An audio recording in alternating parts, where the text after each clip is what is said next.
శ్రీవల్లితో NTR romance. NTR దేవర సినిమాలో జాన్వీ కపూర్ తో romance చేస్తున్న విషయం తెలిసిందే. మరోవైపు హిందీలో నటిస్తున్న వార్ సినిమాలో ఎన్టీఆర్ కి జోడీగా ఓ బాలీవుడ్ హీరోయిన్ నటించబోతుంది అనే వార్తలు వస్తున్నాయి. ఆ విషయమై సరైన సమాచారం ఇంకా రావాలి.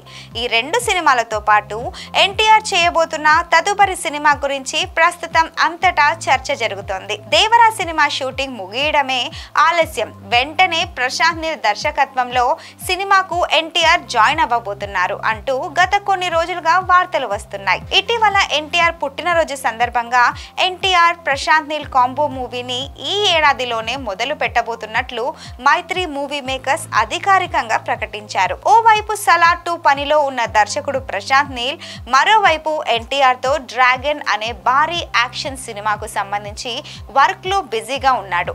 ఎన్టీఆర్ కి జోడీగా ఈ సినిమాలో నేషనల్ క్రష్ రష్మిక మందన నటించే అవకాశాలు ఉన్నాయి అంటూ వార్తలు వస్తున్నాయి. యానిమల్ సినిమా తర్వాత పాన్ ఇండియా రేంజ్ లో ముద్దుగుమ్మ రష్మిక మందనకి మంచి క్రేజ్ దక్కింది. అందుకే డ్రాగన్ లో ఆమెను తీసుకోవాలని ప్రశాంత్ నీల్ భావిస్తున్నాడట. పుష్ప 2 సినిమాలో నటిస్తున్న రష్మిక మందన మరోవైపు వరుసగా లేడీ ఓరియంటెడ్ సినిమాలైన రెయిన్బో మరియు గర్ల్ ఫ్రెండ్ సినిమాలు చేస్తుంది.